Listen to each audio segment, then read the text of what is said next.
G20 ಶೃಂಗಸಭೆಗೆ ಬಂದಿದ್ದಂತ ದೂರದ Japan ರಾಷ್ಟ್ರದ ರಾಷ್ಟ್ರಪತಿಯ ಹೆಂಡತಿ, ಅರ್ಥಾತ್ ಜಪಾನ್ ರಾಷ್ಟ್ರದ ಪ್ರಥಮ ಮಹಿಳೆ ಭಾರತಕ್ಕೆ ಬಂದಾಗ ಭಾರತದ ಹೆಣ್ಣು ಮಕ್ಕಳಂತೆ ಸೀರೆಯನ್ನು ತೊಟ್ಟು ಕೈಗೆ ಬಳೆಗಳನ್ನ ತೊಡ್ಕೊಂಡು ಕೂದಲಿಗೆ ಮಲ್ಲಿಗೆಯು ಮುಡ್ಕೊಂಡು ಬಂದಿದ್ರು.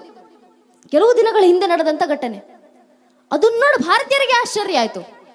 ಯಾವುದೋ ದೂರದ ಜಪಾನ್ ರಾಷ್ಟ್ರದ ಪ್ರಥಮ ಮಹಿಳೆ, ಜಪಾನ್ ರಾಷ್ಟ್ರದ ರಾಷ್ಟ್ರಪತಿಯ ಹೆಂಡತಿ ಭಾರತಕ್ಕೆ ಬಂದ್ರೆ ಸೀರೆ ತೊಟ್ಟು ಬಂದಿದ್ದಾರಲ್ಲ, ಏನು ವಿಶೇಷ ಅಂತ.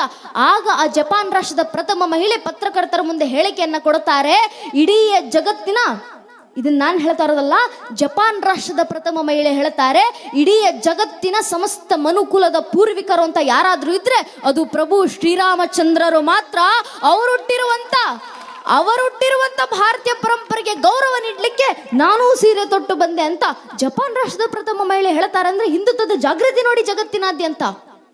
ಈ G20 ಶೃಂಗಸಭೆಗೆ ಅಂತ ಬಂದಿದ್ದಂತ ಸಂದರ್ಭದಲ್ಲಿ ಯಾವ್ಯಾವ ದೇಶದ ರಾಜರು ರಾಷ್ಟ್ರಪತಿಗಳೆಲ್ಲ ಬಂದಿದ್ರಲ್ಲ, ಇವರೆಲ್ಲರೂ ಬಂದಿದ್ದು 2 ದಿನಕ್ಕೆ ಚಪ್ಪಲಿಯನ್ನು ಬಿಟ್ಟು ಓಡಾಡ್ಲಿಕ್ಕೆ ಶುರು ಮಾಡಿದ್ರು. ಆ ಫೋಟೋ ಎಲ್ಲ ದೃಶ್ಯ ಮಾಧ್ಯಮಗಳಲ್ಲೂ ಹರಿದಾಡ್ತು, ಎಲ್ಲಾ ಪತ್ರಿಕೆಗಳು ಪ್ರಕಟಣೆ ಕೂಡ ಆಯ್ತು. ಏನಕ್ಕಂದ್ರೆ ಬಂದವರು ವಿದೇಶಿಗರು, ಅವ್ರಿಗೆ ಭಾರತದ ಸಂಸ್ಕೃತಿಯ ಸೊಬಗಿಲ್ಲ. ಆ ವಿದೇಶಿಗರು ಮನೆ ಒಳಗಡೆ ಕೂಡ ಚಪ್ಪಲಿ ಹಾಕೊಂಡು ತಿರುಗಾಡ್ತಾರೆ. ಆದ್ರೆ ಭಾರತಕ್ಕೆ ಬಂದಿದ್ದ 2 ದಿನಕ್ಕೆ ಚಪ್ಪಲಿಯನ್ನು ಬಿಟ್ಟು ಓಡಾಡ್ಲಿಕ್ಕೆ ಶುರು ಮಾಡಿದ್ರು. ಭಾರತೀಯ ಸಂಸ್ಕೃತಿಯನ್ನ, ಸಂಸ್ಕಾರವನ್ನ ಅವರು ಕೂಡ ಸ್ವೀಕರಿಸ್ತಾ. ಇದನ್ನ ನೋಡಿ ಎಲ್ಲ ಭಾರತೀಯರ ಹೆಮ್ಮೆಯಿಂದ ಹೇಳಲಿಕ್ಕೆ ಶುರು ಮಾಡಿದ್ರು. ಬಂದಿದ್ದ 2 ದಿನಕ್ಕೆ ವಿದೇಶಿಗರೆಲ್ಲ ಚಪ್ಪಲಿ ಬಿಟ್ಟು ಓಡಾಡ್ತಾ ಇದ್ದಾರೆ ಅಂದ್ರೆ ಇನ್ನು 1 ತಿಂಗಳು ಭಾರತದಲ್ಲೇ ಉಳ್ಕೊಂಡ್ರೆ ಇವ್ರಿಗೆಲ್ಲ ಅಯ್ಯಪ್ಪ ಮಾಲೆ ಹಾಕ್ಸೇ ಕಳಿಸೋದು ನಾವೆಲ್ಲ ಅಂತ.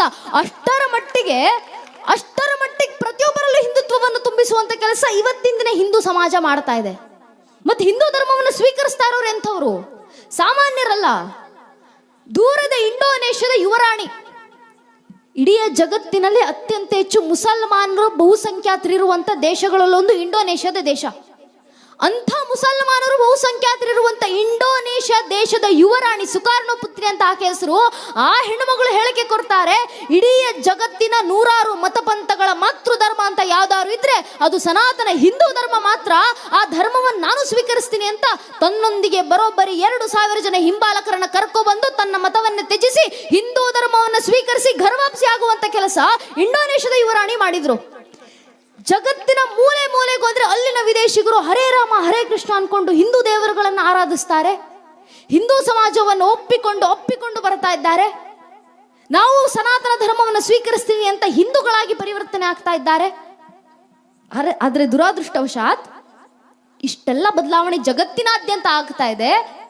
ಆದ್ರೆ ನಮ್ಮದೇ ಭಾರತ ದೇಶದಲ್ಲಿ ಕೆಲವೊಂದಿಷ್ಟು ಜನ ಇದ್ದಾರೆ. ಆಗ್ಲೇ ಅಣ್ಣವ್ರು ಹೇಳಿದ ಹಾಗೆ ಉದಯನಿಧಿ ಸ್ಟಾಲಿನ್ ನಮ್ಮದೇ ಭಾರತ ದೇಶದಲ್ಲಿ ನಿಂತ್ಕೊಂಡು ಹೇಳ್ತಾರೆ, ಸನಾತನ ಧರ್ಮದ ನಿರ್ಮೂಲನೆ ಆಗಬೇಕು. ಏನಕ್ಕೆ ಅಂದ್ರೆ ಸನಾತನ ಧರ್ಮ ಡೆಂಗು ಮಲೇರಿಯಾ ಅಂತ ಹರಡುವ ರೋಗಗಳಿದ್ದಾಗೆ ಅಂತ. ಅಣ್ಣವ್ರು ಮಾತಾಡ್ತಾ ಇರ್ಬೇಕಾದ್ರೆ ಹೇಳಿದ್ರು, ಉದಯನಿಧಿ ಸ್ಟಾಲಿನ್ ಹೆಸರಿನಲ್ಲಿ ಸಂಸ್ಕೃತ ಇದೆ ಅಂತ. ಖಂಡಿತವಾಗ್ಲೂ ಆ ಸಂಸ್ಕೃತ ಪದಕ್ಕೆ ಅಪಮಾನ. ಆ ವ್ಯಕ್ತಿ ಇಟ್ಕೊಂಡಿರುವ ಹೆಸರು ಉದಯನಿಧಿ ಆಗಿರ್ಬೋದು, ಪಕ್ಕದಲ್ಲಿ ಒಂದು ಸ್ಟಾಲಿನ್ ಅನ್ನೋ ಹೆಸರು ಕೂಡ ಇದೆ.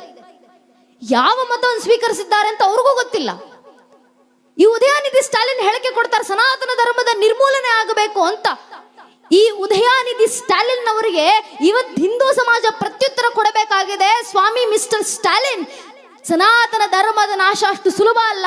ಏನಕ್ಕಂದ್ರೆ ಸನಾತನ ಧರ್ಮದಲ್ಲಿ ಬದುಕ್ತಾ ಇರುವಂತ ಯಾವೊಬ್ಬ ಸನಾತನಿ ಹಿಂದೂ ಕೂಡ ನಿಮ್ಮಂತೆ 2 kg ಅಕ್ಕಿಗೋಸ್ಕರ ಮತಾಂತರ ಆಗಿ ನಿಂತವ್ರಲ್ಲ ಸ್ವಾಮಿ.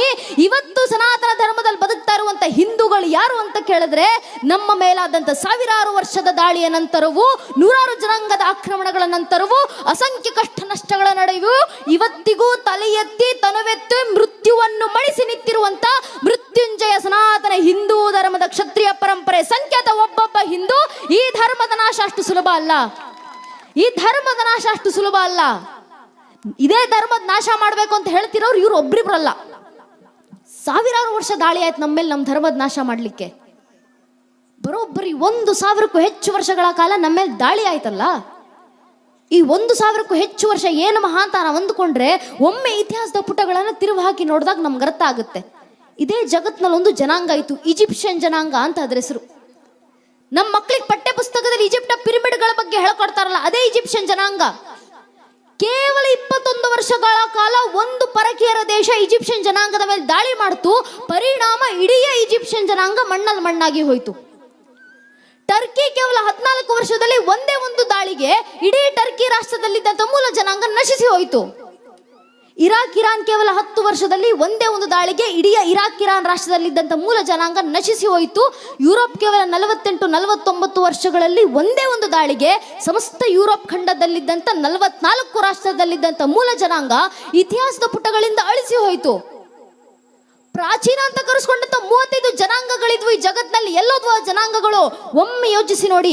ಎಲ್ಲೋದು ಬ್ಯಾಬಿಲೋನಿಯನ್ ಜನಾಂಗ, ಎಲ್ಲೋದು ಮೆಸೊಪೊಟೇಮಿಯನ್ ಜನಾಂಗ, ಎಲ್ಲೋದ್ರು ಗ್ರೀಕರು, ಎಲ್ಲೋದ್ರು ಈಜಿಪ್ಷಿಯನರು, ಎಲ್ಲೋದ್ರು ಪರ್ಷಿಯನರು. ತಮ್ಮ ಮೇಲಾದಂತ 10, 20, 40, 50 ವರ್ಷದ ದಾಳಿಗಳನ್ನ ತಡೆಯುವಷ್ಟು ಸಾಮರ್ಥ್ಯ ಈ ಜನಾಂಗಗಳಿಗಿರಲಿಲ್ಲ. ಪರಿಣಾಮ ಜನಾಂಗಕ್ಕೆ ಅಳಿಸಿ ಹೋದವು. ಪ್ರಾಚೀನ ಅಂತ ಕರೆಸ್ಕೊಂಡಂತ 35 ಜನಾಂಗಗಳು ಕಾಲಗರ್ಭ ಸೇರಿದ್ವು. ನಮ್ಮ ಕಣ್ಣು ಮುಂದೆ ಕಣ್ಣು ತೆರೆದಂತ 100 ಮತಪಂಥಗಳು ಕಣ್ಣು ಬರೆ ಆದವು. ಆದ್ರೆ ನಮ್ಮ ಸನಾತನ ಹಿಂದೂ ಧರ್ಮ, ಈ ಧರ್ಮದ ಮೇಲೆ 1,000ಕ್ಕೂ ಹೆಚ್ಚು ವರ್ಷಗಳ ಕಾಲ ದಾಳಿ ಆಯಿತು. ಮತ್ತೆ ಈ 1,000ಕ್ಕೂ ಹೆಚ್ಚು ವರ್ಷಗಳ ಕಾಲ ನಮ್ಮ ಮೇಲೆ ದಾಳಿ ಮಾಡಿದ್ರು ಒಬ್ಬರಿಬ್ಬರಲ್ಲ, ಎಷ್ಟು ಜನಾಂಗಗಳು, ಎಷ್ಟು ಪರಕೀಯರು ದಾಳಿ ಮಾಡಿದ್ರು. ಮೊಘಲರು ಬಂದ್ರು, ತುರ್ಕರು ಬಂದ್ರು, ಅರಬ್ಬರು ಬಂದ್ರು, ಅಫ್ಘಾನರು ಬಂದ್ರು, ಪೋರ್ಚುಗೀಸರು ಬಂದ್ರು, ಡಚ್ಚರು ಬಂದ್ರು, ಫ್ರೆಂಚರು ಬಂದ್ರು, ಇಂಗ್ಲಿಷರು ಬಂದ್ರು, ಶಕರು ಬಂದ್ರು, ಹೂಣರು ಬಂದ್ರು. ಇವರೆಲ್ಲರೂ ಬಂದು ನಮ್ಮ ಮೇಲೆ ದಾಳಿ ಮಾಡಿದ ನಂತರವೂ ಇವತ್ತಿಗೂ ಹಿಂದೂಗಳು ಹಿಂದೂಗಳಾಗೇ ಉಳಿದಿದ್ದೀವಿ. ಹಿಂದೂ ಸಮಾಜವಾಗಿ ಉಳಿದಿದೆ. ಇದಕ್ಕೆ ಕಾರಣ ನಮ್ಮ ಪೂರ್ವಿಕರ ಕ್ಷಾತ್ರ ತೇಜಸ್ಸು. ಈ ಸಾವಿರಾರು ವರ್ಷಗಳ ದಾಳಿ ನಂತರವೂ ಇವತ್ತಿಗೂ ಯಾಕೆ ಹಿಂದೂ ಸಮಾಜ ಉಳಿದಿದೆ ಅಂದ್ರೆ ನಮ್ಮಲ್ಲಿದ್ದಂಥ ಸಂಘಟಿತ ಭಾವ. ಇವತ್ತಿಂದ ಹಿಂದೂಗಳು ಮತ್ತೊಮ್ಮೆ ಆ ಸಂಘಟಿತ ಭಾವವನ್ನು ಮೆಲುಕು ಹಾಕಬೇಕು. ನಮ್ಮ ಪರಿಸ್ಥಿತಿ ಏನಾಗಿದೆ ಅಂದ್ರೆ ಹಿಂದೂಗಳು ಒಡೆದೋಗಿದ್ದೀವಿ. ಯಾವ್ಯಾವ ಹೆಸರಲ್ಲಿ? ರಾಜಕೀಯದ ಆಸಕ್ತಿ ಹೆಸರಲ್ಲಿ ಒಡೆದೋಗಿದ್ದೀವಿ, ಜಾತಿ ಮತ ಪಂಥಗಳ ಹೆಸರಲ್ಲಿ ಒಡೆದೋಗಿದ್ದೀವಿ. ಇವತ್ತು ಒಬ್ಬ ಹಿಂದೂ ಆಗೋಕೆ ಮುಂಚೆ ಒಬ್ಬ ಹಿಂದೂ ಬ್ರಾಹ್ಮಣ ಆಗ್ತಾನೆ, ಒಬ್ಬ ಹಿಂದೂ ಲಿಂಗಾಯತರಾಗ್ತಾರೆ, ಒಬ್ಬ ಹಿಂದೂ ಕುರುಬ ಆಗ್ತಾರೆ, ಒಬ್ಬ ಹಿಂದೂ ಗೌಡರಾಗ್ತಾರೆ, ಒಬ್ಬ ಹಿಂದೂ ಬೇಡರಾಗ್ತಾರೆ, ಒಬ್ಬ ಹಿಂದೂ ನಾಯಕ ಸಮಾಜದವರಾಗ್ತಾರೆ. ಹಿಂದೂ ಆಗೋದು ಯಾವಾಗ?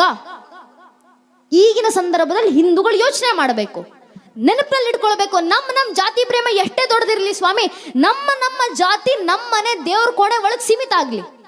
ನಮ್ಮ ರಾಜಕೀಯ ಆಸಕ್ತಿ ಯಾವುದೇ ಇರಲಿ, ನೀವು ಯಾವುದೇ ರಾಜಕೀಯ ಪಕ್ಷಕ್ಕೆ ಬೇಕಾದ್ರೂ ಕಾರ್ಯಕರ್ತರ ಕೆಲಸ ಮಾಡಿ, ಆದ್ರೆ ನಮ್ಮ ರಾಜಕೀಯ ಆಸಕ್ತಿ ನಮ್ಮನೆ ಒಳಗಿರ್ಲಿ.